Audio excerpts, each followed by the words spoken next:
So this is a snare drum. Snare drums come in different sizes, different colors, and they're made out of different materials. The main parts of a snare drum is the shell. That's this part of it, the body of the instrument. The skins, the top and the bottom. The wires that run across the bottom of the drum, these are the snares. And then these screws that go all the way around it, they keep the head in place and they make the drum either tight or loose. So this is called the snare drum. As you can see, ours are different, they're similar. They're made in the same way, but they're made in different materials. So mine has a black covering on it, and Slam's is a pure wood finish. So these are called snare drums. Percussion instruments have been around for a long, long time. Somewhere along the way, someone noticed the difference. Someone noticed that we took pieces of wood or the dried seeds inside of a melon, that you could have a percussion instrument.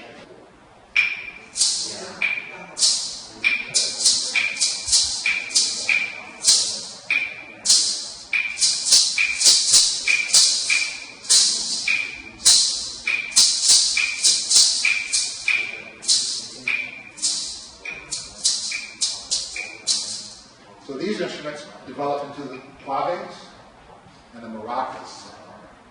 Claves are pieces of wood that are cut to a specific length, and when they struck together, they make a high-pitched sound. Maracas were like the old melons that were dried, and the seeds inside would rattle against the shell. Now the maracas are made of wood, and in the inside they're filled with metal beads.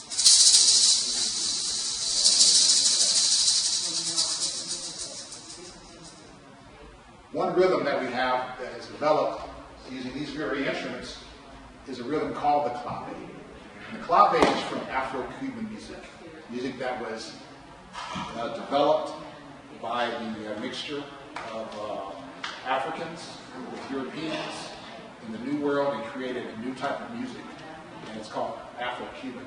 So the CALB rhythm is a rhythm that uses 3 beats and then 2.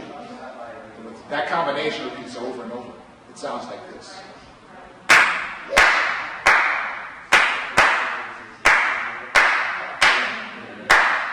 Try that with me.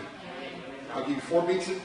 I'll get you prepared with 4 counts, and you're going to come in and clap with me. So the clap will be like this. 1.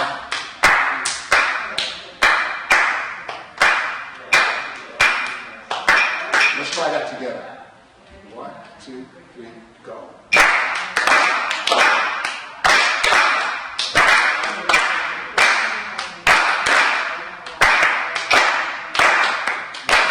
Last time.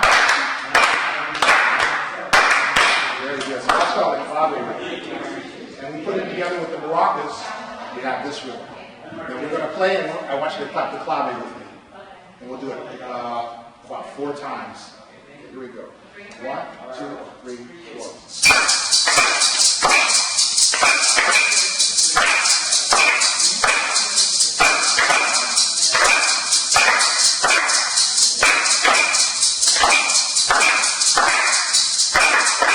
Very good. Give yourself a big hand. Somewhere along the way, someone noticed that you took an animal skin and you stretched it over a shell, that you would create a drum. So some of the early drums were like this one. It would have a thin frame, and on one side there would be a skin stretched. So this is called a frame drum. It's a very simple basic drum. So this drum is played by using your fingers. So I use the middle finger of my left hand to kind of snap like this. Then I use my thumb to strike here.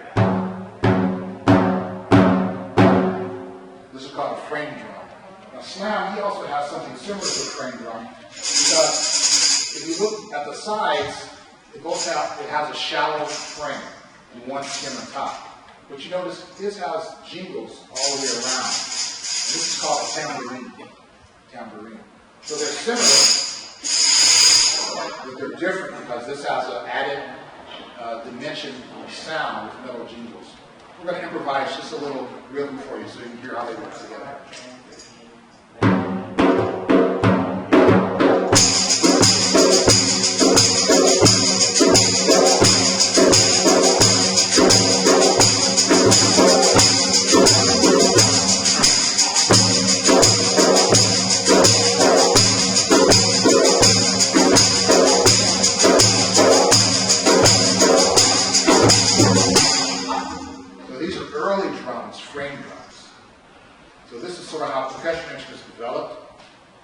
instruments that you see in front of you today. And these instruments have become part of today's modern percussion section. Now we have hundreds and hundreds of instruments. We can't bring everything here today. But we brought a sample of some of the things that we play in our work. We like to do now is to play, a lot of times the percussion section is called upon to imitate sounds you hear in nature and sounds you may hear in your life every day.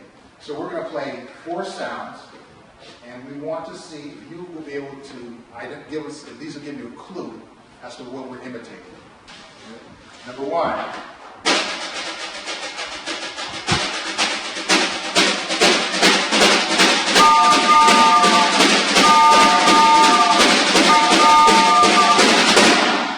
What is that one? I heard it. Someone said it. What's that say? All right, choo-choo train. Correct. Very good.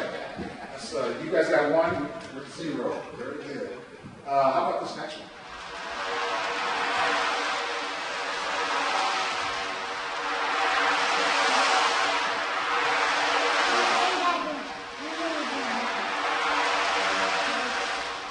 How about that one? There's a bumblebee on the mouth. It's a mosquito. A bumblebee. Bumblebee. That's it. When When I put the bees in here, I wanted to sound like the ocean. the water. Water. Very good. I'll give you credit for that. That's an E for effort. Very good. All right, let's go to 1 more.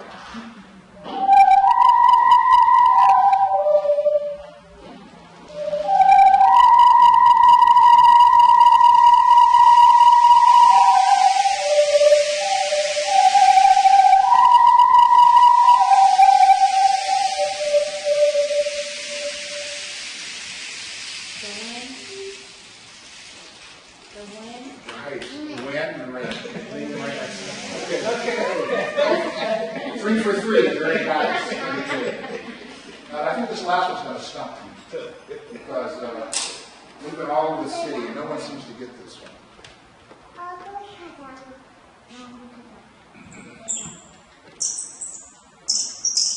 Very good. You guys are too good.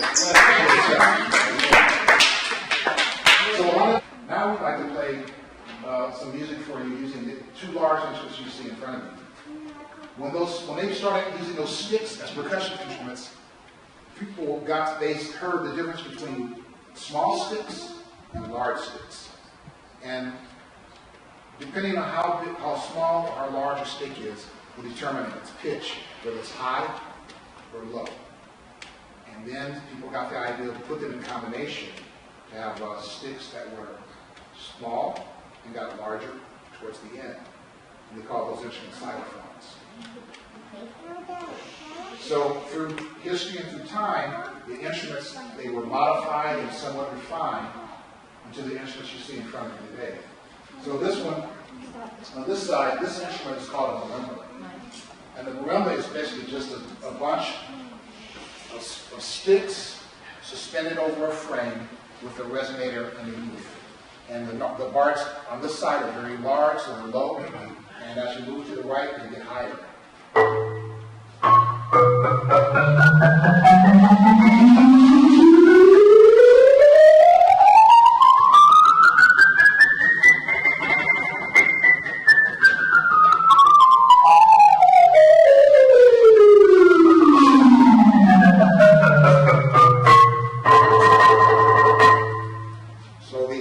These are the bars, we call them, and each bar is like the piano keyboard. So on the piano you have the white notes, you have the black notes. So ours are the same color, but they do the same thing. They give us pitches in what we call half steps. They get larger by a half step as they go up. So this is called the marimba. And underneath these tubes you see in front, these are resonators, and they make the sound louder. And long time ago, the resonators were made of little gourds, little melons that were dried and hardened. The next instrument we have, this is called the vibraphone. It kind of has the same deal where the bars are in half steps, but instead of being made of wood, they're made of metal.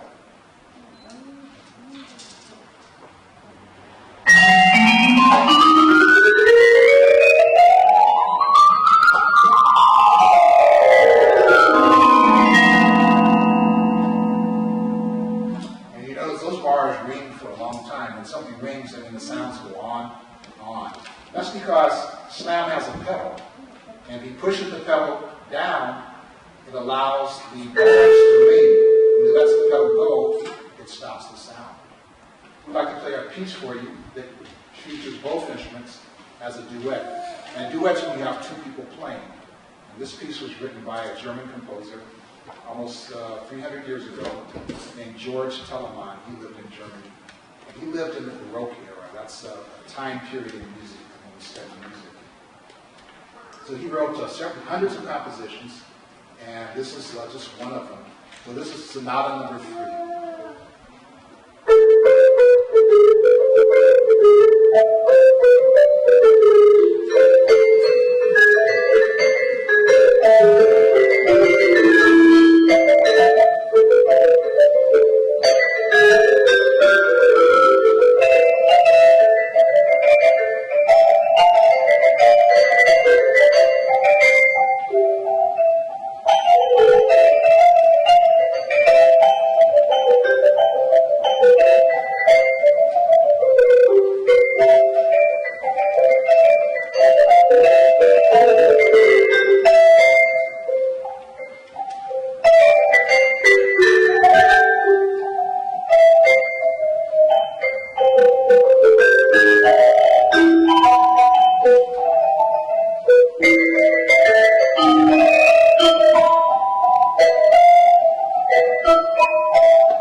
keyboard percussion instruments are sometimes called the mallet instruments. And there's about 3 or 4 more that we use regularly, like the orchestra bells and the chimes and the xylophone. So we have many more percussion instruments in our family. Some of the instruments are made out of different materials. So some of the instruments are made of wood, and some are made of metal. So some of the wooden instruments we have are the wood block.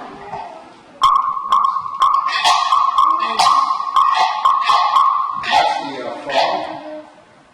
Sounds like a frog too, doesn't it?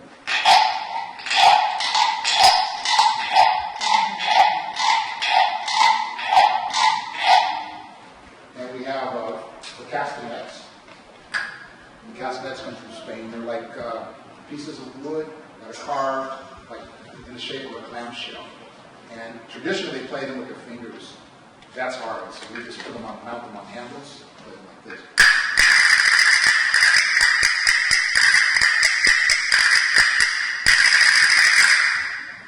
And then some of the other instruments, here's one more wooden one. And that's one of our sound effects. What do you think you call that one? It's the ratchet. The ratchet.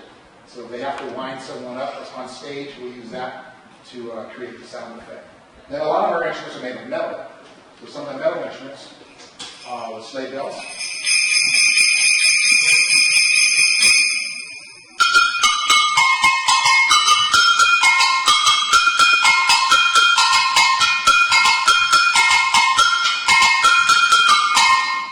This is a triangle, piece of metal, and it's bent into this shape.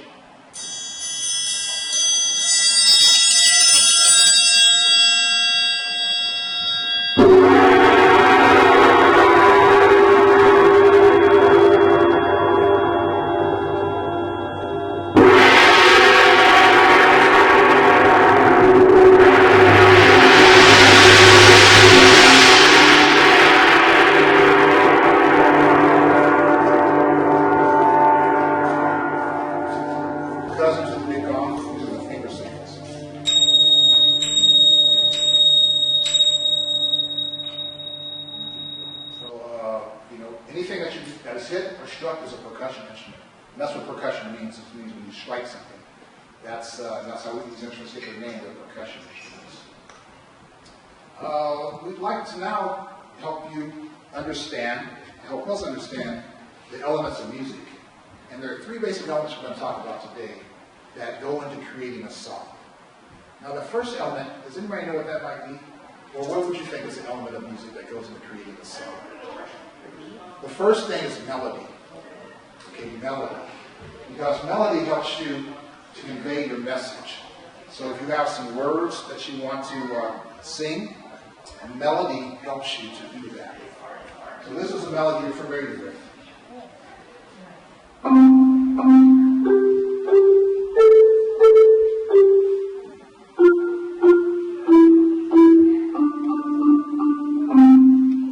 So that's one part or one element of creating a song. Another element is rhythm. Rhythm helps to keep it all together. So the rhythm of that tune would be like this.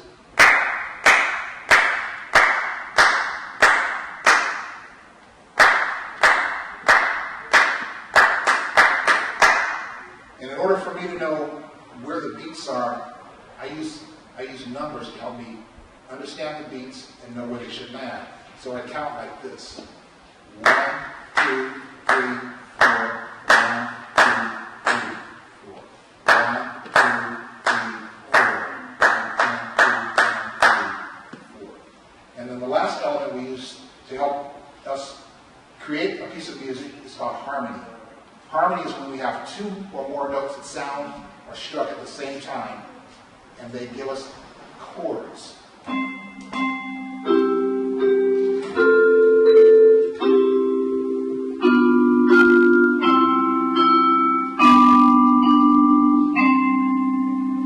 Now we'll play that song. This is Twinkle, Twinkle, Little Star. And if you know the words, I think you can sing ABCs to it. So if you happen to know that, please feel free to join us.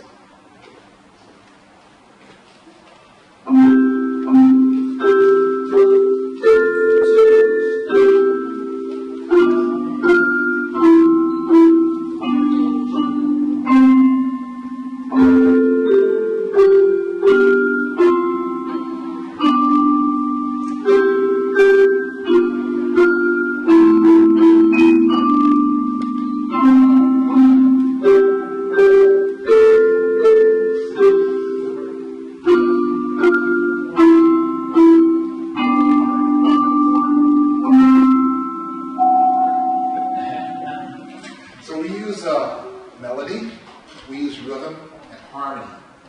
And composers for hundreds and hundreds, if not thousands of years, have used parts of those elements to create music. Now, we're going to talk now about a kind of music that's unique to America. Because America, through historical events, has the unique opportunity to create new music because a lot of people came together and brought new ideas to the country. So at the time of when Africans arrived in this country, they brought ideas of rhythm and of a melodic shape and of what their thought about music, what music meant to the African. And when people from Europe came here, they brought music of Telemann, of Mozart, of Beethoven to the country. And once those things started to mix and turn into a new type of music, it was called jazz. Jazz was developed, well, they say invented, but it came about maybe about 100 years ago, thereabouts, in New Orleans. That's like the birthplace of it. So that's where we use melody, we use harmony, and we use a strong sense and a different kind of rhythm to help create these things. So we're going to play a piece for you. It's a jazz composition. It's by one of America's greatest jazz composers, Thelonious Monk. And he was born in the 1920s. He died in the 80s. I don't have the precise dates. But he was a very influential composer in jazz music because he composed differently. And he didn't follow the trends. He didn't do what people think he thought he should do when he wrote music. But he heard something different when he wrote it, and that was his style. That's what's unique about him. That's one thing we remember about him. So this is Thelonious Monk's Well You Mean It.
Feature of it is that we were improvising.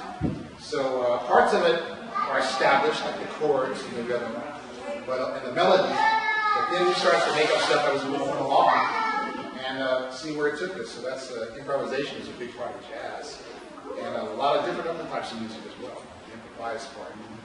So thank you very much. At this time, what we'd like to do is we'd like to create a piece of music. And we want to have you, the audience, join us in this creation. So the first thing I'd like to talk to you about is the piece that we're going to put together.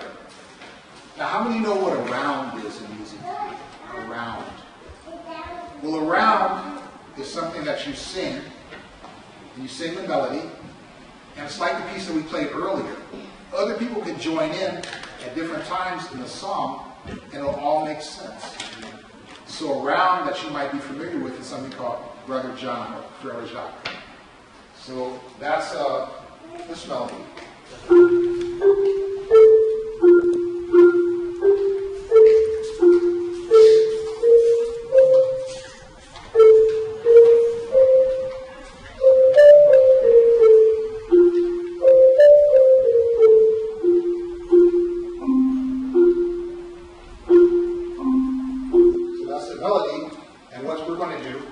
I'm going to start, and Slam's going to start the piece a few beats after I begin, but he's going to play the exact same thing.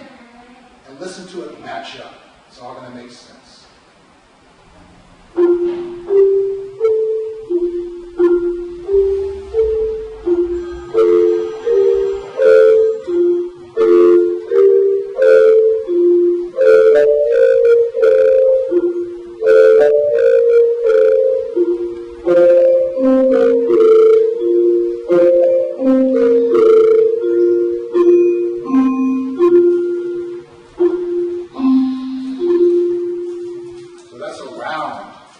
And in music, they call it a canon. And that's what we played earlier. So now I would like to invite some members of the audience to come help us create a piece. Do I have any volunteers? Do I get any volunteers to come help us? I think there's two been volunteered for. Come on up. And let's see, let's get a couple more. Okay, great. So I want you guys to come on up here, and you're going to get to play some percussion lessons. So you're going to play 4 of our instruments that we have. Let's see, you take that. So let's see. So you get the wood block. So Mason, what's up? That's how you get it. So you get the triangle. Let's see, and you play quad bass.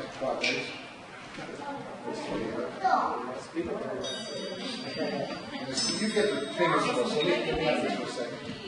I'll put it right here.